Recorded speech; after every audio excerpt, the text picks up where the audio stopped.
The Wrenches, Gadgets, and Hacks podcast, Series 2, AI in the AECO and Beyond, is brought to you by Oculi. Oculi, bridging the intangible.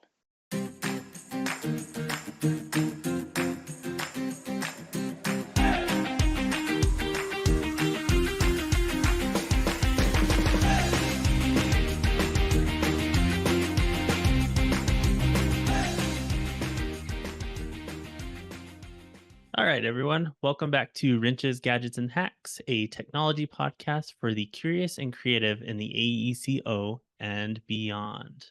Specifically, welcome to season 2. Hope you've caught a few of our other episodes.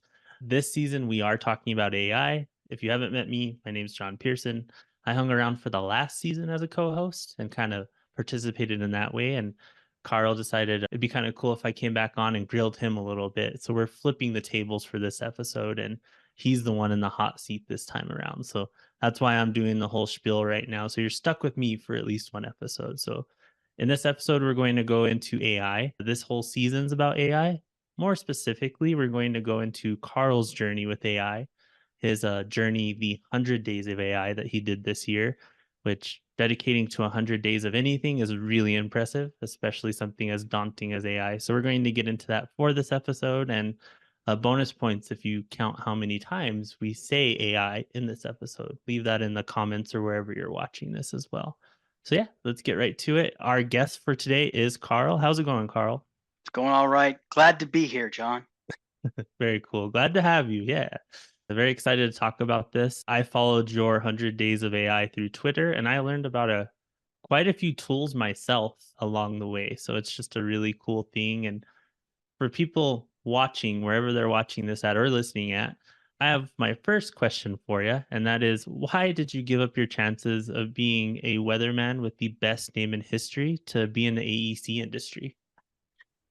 It is funny that you say that. And for those listeners that may have listened to episode 1 of Series 2, there is a nice rap in there about my name. But I've heard from a lot of people that I should have been in a different line of work with the last name Storms. Wrestling comes up a lot. Weatherman comes up a lot. Actor comes up a lot too, or just a general ham, which I think probably I could fit better in at. But it seems that my calling was in the architectural, engineering, construction, and owner space because once you have that little taste of BIM, you just can't be without it. Very nice. Yeah. So, kind of on that same topic, I guess, is I always ask people this too, just to be kind of interesting is your first version of AutoCAD while we're at it, or on the topic of AEC. What was that? So it was a while ago, and it was a version or release 9. Very It cool. was in the, I believe it was 89, and I used it on a TRS 80 with a built-in trackball. Very cool. So it was legit old school. The following year, we got the tablets, and we had the old school pen plotter. So that was 89. So it was back in the day. But hey, Very the cool. grand beauty of AutoCAD is still around. So maybe if Yeah, I it's pitched some AutoCAD classes, I could have got to AU. yeah, speaking about that as well, on topic of AI, you did pitch quite a few classes regarding AI as well, and should have worked in AutoCAD somehow, right? I think I should have. And someone commented in the comments that it was AI that rejected me because it was too much about AI. So hey, Yeah, yeah. It felt threatened, right? lessons learned. Yeah, for sure. So yeah, kind of in that same kind of idea, talked about kind of a little bit of your beginnings here in AC. What first interested you in AI? Like, why did you start even looking at it? How did you find this 100-day challenge that you did? Anything like that regarding AI? So I was going to say it's funny because apparently that's my default. But like anything else, it's new technology. Uh, Chat GPT and things like that have been out for a couple months. And I was actually in the process of doing the 24 days of JavaScript miss, which is something that a website called Scrimba does every Christmas. It's like an advent calendar for JavaScript coding. But what I like about it is kind of done in a micro learning type of way. So every day you're given 24 hours to work on this little coding challenge. There's a starter file, there's things, and you do cool things like work with, making like a calendar or, what cookies to leave Santa sort of thing. But this year they had 4 challenges to do with AI, where you had to log into OpenAI and create a token and get it to do things like generate a joke for you. And so that kind of got me thinking about how we can tie into AI. And it just so happened that I saw on, I'm going to say X, but it could have been Instagram, a little post saying, "Hey, we're starting the 100 days of AI on January 1st, 2024. Sign up now." So it was a week before. I said, "Oh," threw my hat in the ring, and the rest of they say is history. Very cool. Yeah, so it started on January 1st as well. And I kind of mentioned this earlier, like 100 days of anything's pretty intense. I did like a 30-day challenge to tweet every day, and I did a bunch of just Comic Sans junk. That was even really difficult. And I was just turning logos into Comic Sans. Like 100 days is pretty intense. I'm on Twitter right now, so we'll include it in the show notes, but I have all of your 100 days open as well, and it just took you all over the place. You went from dad jokes to generating your own GPTs to question things from, working with visual programming. There's a ton of stuff in here, and you were really, really good about sharing GIFs of all of it as well. So that was always really fun to watch as well. At any point during the 100 days, did you kind of doubt doing all 100 days of this? Were you worried about finishing all 100 days? Was there any days that were less exciting than others? Things like that? Yes to all of those things. So the idea of the 100 days, as the from the team that puts together the 100 days, they also do 100 days of no code, was that if you share something, you become accountable. Yeah. And so if you commit to doing it every day, even if it's, you don't want to or whatever, it kind of gets you through to the end, which is true. And after a certain point, it was like, I'll be darned if I'm not going to get to the For end, right? sure. The same sort of thing. So there was part of that drive. And anything else, when you have that accountability, it kind of adds to it. At the same time, I had kind of the feeling that people are probably sick of it. Like you're posting the same thing. And I know I post similar things all the time. So, and if you don't want to pay attention, you just don't pay attention. Yeah. But I still had that thought that, this is the third time that I've posted a tweet about this, graphic that I've done day 27 or day whatever. But I guess that's part of the learning curve, is getting past your own sort of anxieties or worries of what other are going to do to expand your own learning or your own growth. So I'm going to pretend that's an outcome I took from that, although I just came to my head right now. But I'm going to pretend that was part of my learning journey. It's But you it's always interesting, the thought of, is anyone going to get tired of any of this? It's when you dedicate to it too, especially 100 days is pretty intense. I felt the same way. Like I said, I was adding Comic Sans to logos, but I was like, man, by day 5, people are gonna be like, unfollow, like I'm done with this. But it's not that way. I find when you're sticking to something, no matter how absurd in my use case or how influential and building you up it is in your use case, people tend to just kind of root you on in that way, which is pretty cool. Um, so yeah, it's not specific to AI, but something people can get from this is, if you want to try something, just do it, even if it is something silly, like dedicate to it, and other people might pick it up too and cheer you on. Absolutely. And the other thing that comes from that with a platform like X, and X was easy. They made it easy for X or Twitter, but they also said that, the idea was that you're sharing publicly, and, they didn't care whether it was LinkedIn or Blue Sky or any of the other, the idea was that you Yeah. had a platform that you were sharing it on. It just happened that X was easy because they built it into the every day you got an email and you just clicked a button and it would do the tweet for you, or the X post for you. So it made your life a little bit easier.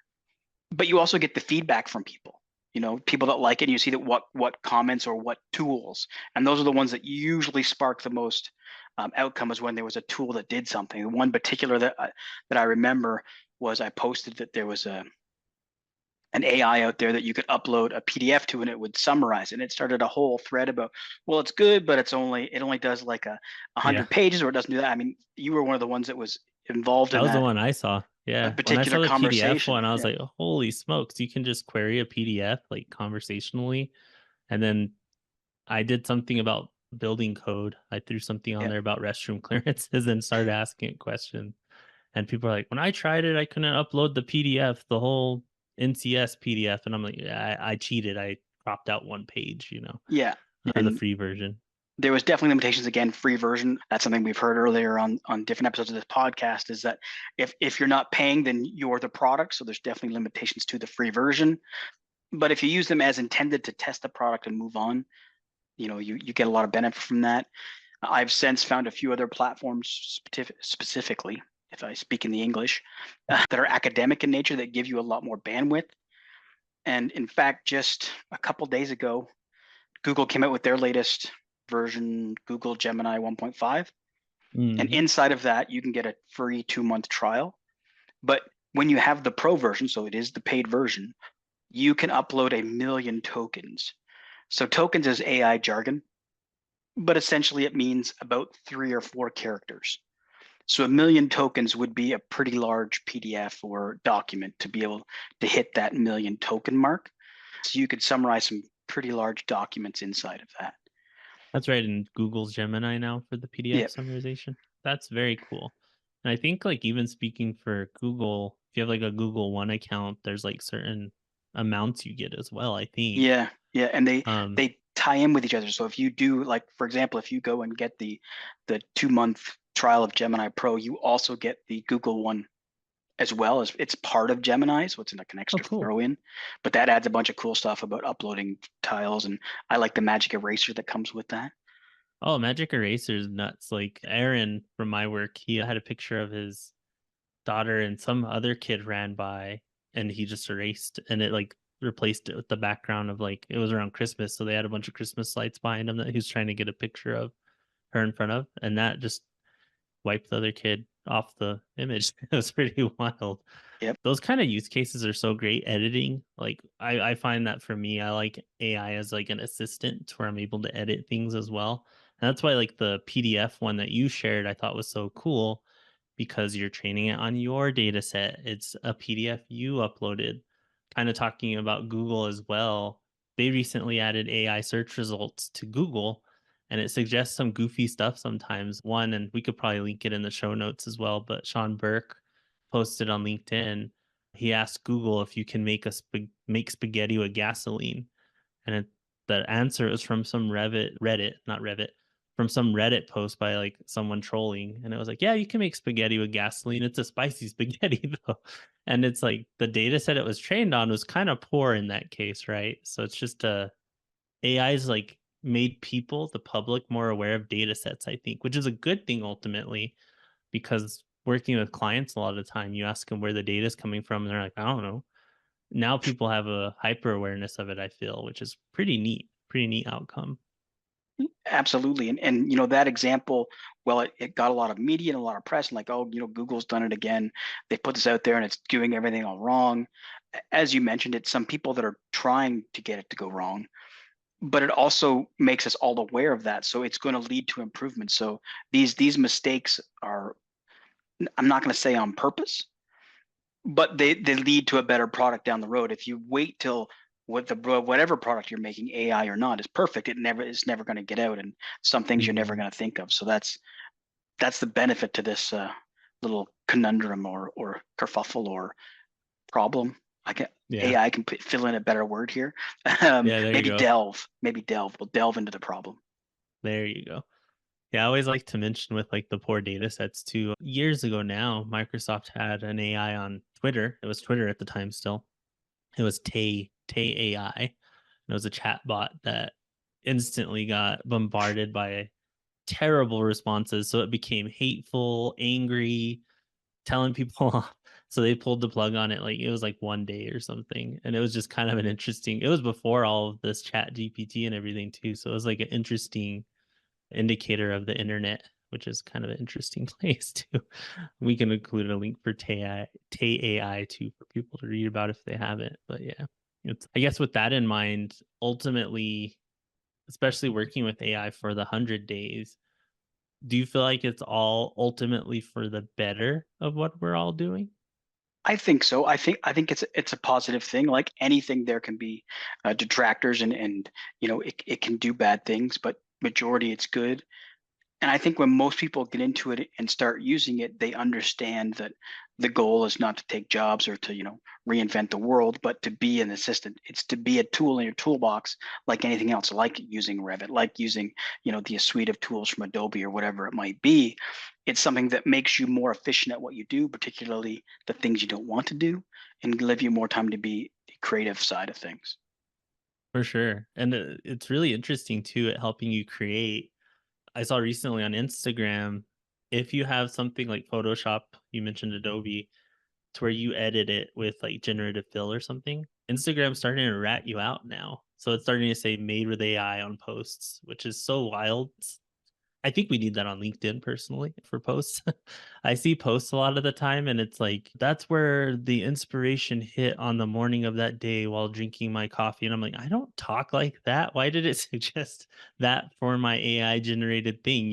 So it's just like it's interesting. We're seeing this whole evolution to where AI is really useful, but we're starting to see things like Instagram kind of tell on you, which is kind of funny. I think that's interesting. Do you It's always kinda curate it when you have something get generated? so by curate it, do you mean tell myself? Yeah. So, like, do you go back in and modify it, or do you just be like, "Hey, AI wrote part of this?" I do both. Now, the majority of the time, it's double serving because I'm talking about AI. So having the little thing about AI, like even one of those sessions for AU, at the very end, I actually told the AI that was helping me write it that I'm submitting this and that I want to Ah, include the LLM, and it actually wrote the part at the end that said, "It's very nice of you to acknowledge the LLM that's working with you and how they oh, had a it's hand in this." So it was very it's polite. and exactly, and well, you don't have to be polite to them. They're machines that they don't really care either way. I think being polite in your conversation makes it more conversational, which makes you as the end user you enjoy it more if that makes For sense. sure. Like you're having a conversation, and that's some of the new stuff like Chat GPT 4.0, which is a horrible name because you Yeah, don't know if it's 40 or O or optimum or whatever they're calling it, but the voice integration where you can have a conversation with it, and we talked about the voice note app, being able to have that conversation just makes it even more fluent or easy to do as a person. You're just having a conversation, just sort of having that brain dump and having it absolutely. help organize your thoughts for you. Yeah, and that's, like, another thing is I saw a tip recently about recording videos. People say that, or the tip was, before you record a video, say someone's name that you'd like to present this to before you hit record or cut it out after. So you'd say like, "Hey Carl, here's how you do this." And you're more conversational by nature because you like have a person that you're projecting it to, which is kind of interesting. I wonder if some of those same principles could be applied to AI as well, because I do find when I'm chatting with something AI, I'm pretty polite to it, and it is a machine. I'm not like, "Do this for me." On the other side of that, I hope it doesn't start talking to me, but when I'm talking to all my little Google Homes, I'm a little more mean. I'm like, "Turn on the lights," like, I'm just like this. But with, like, AI, it just feels like you're having a conversation. It's just kind of a weird thing for sure. It's Absolutely, and it again, it could care less whether you're polite to it or not, but it will give you back the same tone that you give it. So if you're yeah. not polite to it, if you're short and curt, it will tailor its answers to be the same way because it thinks that's what you want.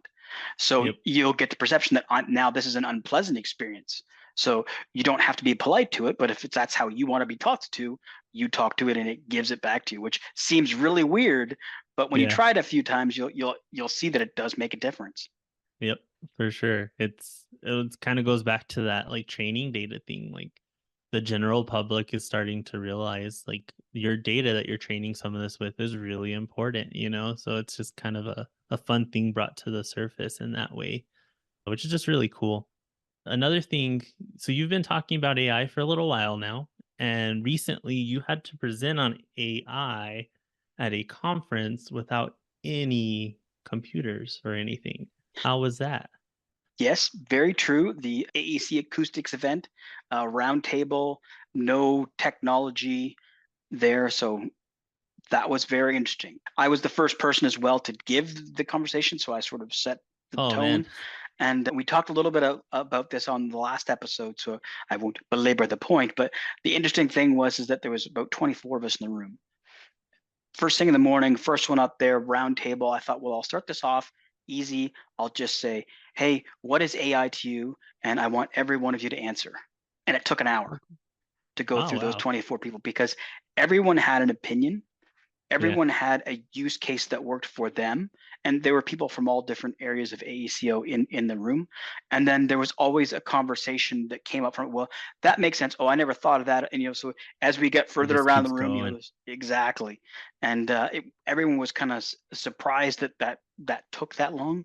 Although looking back, maybe we shouldn't have been. I mean, it was kind of a loaded question without knowing it was a loaded question. And you know, selfishly, it was easy because all I had to say was, "What do you think of AI?" And then an hour Yeah. later, I'm just watching it go around the room, letting everybody else do my work for me. So it was great. There you go. Very nice.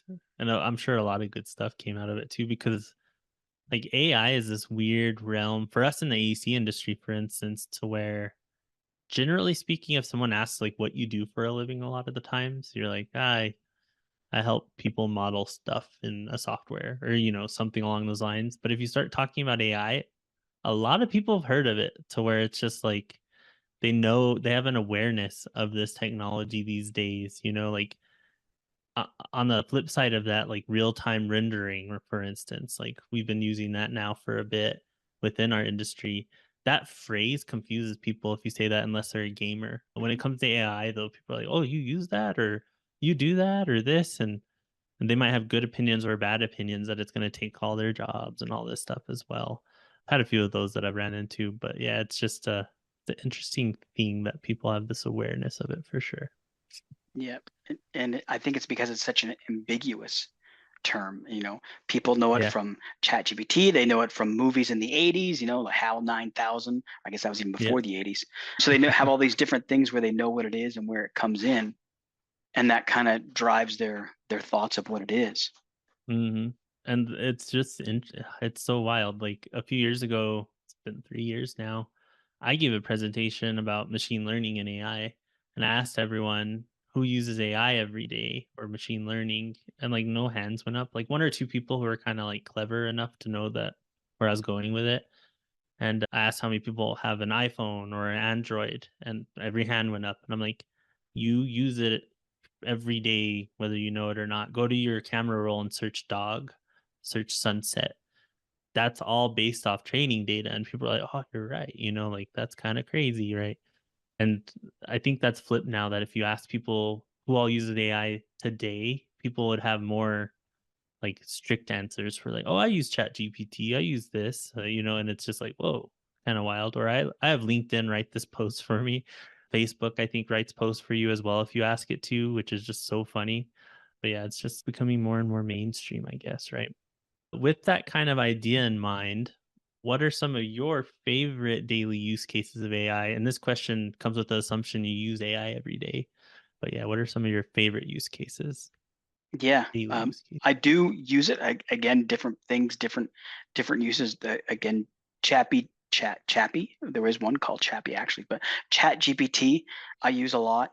Again, just for general things, and it's one of those things where, like back in the day when Dynamo came out and everybody talked about the twisty towers, but it's sort of the practical things. And one of the things that I do with Chat GPT, or insert your chat interface of with an LLM here, is I will write something, and I don't always want it to put its spin on it, but I want to make sure that the spelling's right and the grammar's right. It's been a few years since I've been to grammar school, believe it or not, so I don't always remember everything, and that it flows nice. And you can be interrupted while you're writing an email or whatever, so I can just copy and paste it, put it in there, and I start with a prompt of how is this for spelling, grammar, and flow. And Very when you cool. do that, it checks the speller, checks the grammar, it will suggest corrections, but it doesn't. It's not like you asking it to write you something, so it doesn't change everything. It'll add, a comma here. I'll tell you to capitalize this, and usually it actually gives you a feed out of what it's changed. So it's a great way to have sort of, like Grammarly plus, checking your flow sort of all in one, and it's easy to just sort of copy and paste inside of that to get it. So that's one that I use all the time. That is awesome. I also use when I'm actually wanting the LLM to write me something. I use Pi more often than I use any of the other ones. and Pi is just PI. It's pi.ai, and it's a purpose-built chat bot, I guess, for lack of a better word, a large language model. But their whole sort of scenario is that it's done with like almost like an EQ, like an emotional quotient, and so all of the answers are automatically conversational and sort of friendly, and it has voices that aren't, I'm going to say, creepy, but it's you can literally have a conversation with it. Now, it doesn't have the same functionality where you talk to it, but it's one of the few that I will actually have it read the information back to me. So the voice will read it back to you because it is like having a conversation. And it's just the outcome is just a little bit different than using any of the other ones just automatically. And I've even used it for coding. It does coding. It's a got a nice yellow background. It's got a friendly font. It's just, I don't know, it's just a more user friendly interface. So when I am using Cool. stuff, I use Pi. Is that Um, one free or at cost? Both. The you can have a paid version, but I all the ones that I use, I do not pay for any. That's a good point to make too. Yeah, I mean, you can start to pay for a lot of this stuff, a lot of money. Like recently, I was looking at you mentioned before we hit record a Revit Wizard. It's for Chat GPT, but you need the $20 a month plus membership, I think, to use custom LLMs on Chat GPT. I think. You do, or you did with Okay. the GPT 4.0. It's, and so like for example, me up here in the Great White North, our GPT is always a little bit late. But Uh, basically, what happens is that if you have the newest version and even the free plan, you get to interact with some, not all, the custom GPTs. Daniel said that his is whatever box he checked, so that will be available for people for free.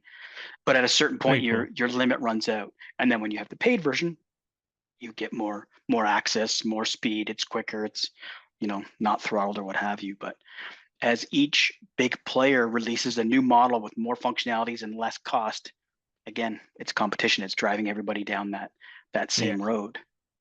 for sure. Naturally, it'll just start to find its way down, and there's even a lot of local options to run it locally on machines and things like that that are really cool. So yeah, you can either pay a whole lot of money or you can be clever and use all these different ones. Or, you mentioned it earlier, voice notes. I use that one to chat with a lot because you can. It's like hidden in there as like a sub menu of a voice note, but I'll just chat with it and ask stuff unrelated to the note because that one I was able to get a lifetime membership of. So like that's one thing that I was able to do for that one. But yeah, this other one, this pie is really neat. I missed that one if you had tweeted about it. So that's one I'm gonna have to check out It myself. is, yeah, it's a very cool interaction. I don't know. It's just something about the way that it works when you're working with it. And it's not any different, but it is, I guess what it is different is it's not like a lot of those out there where, hey, we do a lot of things, but it's really just Chat GPT in the background. This is its own Mhm. custom LLM, so it is a little bit different. It's been trained a little bit different than Yeah. other ones. I saw that you could text it too, which I think is really cool because I use very similar ways that you said, to where you just kind of tell it to check something for you or something. I have an app on my phone that does like, meal tracking. And instead of looking for the item, which is probably in the food database, I just go to the little AI tab of the food tracker I use and I say, track a slice of pizza or whatever it is, and it's all, is this what you wanted? And I'm like, there it is. Or you can just upload a screenshot of a recipe and it's like, here's the macros for it. So AI doing those kind of things is just so cool because it saves you time ultimately, which I really like. Speaking of time, we are kind of rounding out that nice half an hour mark, and we always like to end the podcast with a tip or a trick from the guests. So let's go ahead and give you a moment to share some kind of tip or trick. You shared a lot already. So, I mean, this is just bonus at this point. Well, I'll give you two hacks. The first one, since we kind of started off talking about the 100 days of AI, is that it actually starts again. So if you're curious and you want to have your own 100 days of AI journey, July 1st, there will be another version, and we'll put a link in the show notes. But if you want to do it again, coming out July 1st, the one thing that I will mention is it is 100 days, but at about, the 45-day mark, they give you an option to opt out. And the reason being is the first sort of 40, 45 days, you're kind of learning something new. You're trying a new tool, trying a new new workflow in AI, and it's a lot of fun if you like that stuff. The last half of it is what they call missions, where you're given a task and you spend 5 or 7 days to do something, and there's a lot less sort of new tools. So you may be doing a lot more downtime during those things. So um, just be forewarned. That's Um, interesting. but my actual hack, and this goes back to when we were on, or I was on BIM After Dark with the Revit Kid talking about the 100 days of AI. The the teaser was talking about the AI sandwich. That was the point that we wanted to talk about. And as happens when you have a live recording, we talked for an hour and totally forgot to talk about the AI sandwich, which I think is a great hack. And the idea of the AI sandwich is that you need to have two pieces of bread to make a sandwich and whatever lovely filling you want. And we as the humans are the bread. So the first thing is you come up with the content, the context, whatever it is you want AI to help you with. You have to come up with that. So you say, hey, AI, I would like you to create a LinkedIn post or whatever it might be. Your AI of your choice will create that content, give it to you. And then the bottom piece of that is that you need to make sure that you review it, curate it, make changes, make it your own, and then you present to the world the entire sandwich. Can you imagine if you went to get a sandwich and they just handed you a handful of condiments and a couple pieces of meat and there was no bread? It's not right. You need the bread to put it together. So when you look at AI in that way, that it's the tool, it's the middle to help you get better, that's great. But you don't just say ask and then copy and paste. And you mentioned, Very cool. tools that can see that, when it says, is this what you wanted, Joey? And you copy and paste that in your homework, you're going to get in trouble. So you need to make sure that you review it. Very cool. A very cool way to put it too. And yeah, just making all this a little more human is always a good thing for sure. Absolutely. Very cool. Well, yeah, I think that kind of wraps it up. It was a really cool conversation. I took some notes of my own to check things out as well. And yeah, it was fun being back on the podcast. I'll have to make sure to catch up on all the episodes myself. But yeah, if you're interested in AI, anyone out there, be sure to stay tuned for the rest of the season because there's a lot of cool stuff coming. And yeah, I'll go ahead and wrap it up. Is there any last thoughts from you, Carl? I think that's good. The one last thing that I would mention is if you're looking for interesting and fun and cool tools, check out the Goblin Tools. So Goblin the got tools. It's an AI that does things like rewrite your emails for you and such. And they have one called Formalizer, and it allows you to say, like, take an email and somebody sends you something and you're upset, you can have it take it from angry to professional, and then you can give it a spice meter. So one spicy pepper up to five spicy peppers. Oh, Have it give you some things with spicy peppers. So just as a quick example, I asked it, SketchUp is way better than Revit. And I said, make this more sarcastic, three peppers out of a possible five. And the reply was, oh, because who needs advanced features and accurate modeling when you can have SketchUp's basic tools and constant crashing, right? Revit is just too good to use for mere mortals that comprehend. Let's stick with beginner friendly SketchUp instead. Great choice. oh man. Yeah. And that's Right. That's three. the one I actually needed. That was only three. That's Only only three of the three. five peppers. Yeah. Oh man, dang. That's a cool tip too as well. So Goblin Tools. Yeah, I'll have to check Yes. that one out too. Very cool. Well, awesome. Well, thanks again, Carl, for letting me be on here to kind of put you in the hot seat and having me on. And thanks for sharing all this great stuff about AI. And thank everyone watching this for joining us on another episode of Wrenches, Gadgets, and Hacks, where we explore the tools, technologies, and time saving hacks that are shaping the future. If you enjoyed this episode, don't forget to subscribe and stay tuned for more insights into the exciting world of AECO and technology. Till next time, keep building, innovating, and exploring the possibilities, and we'll catch you around.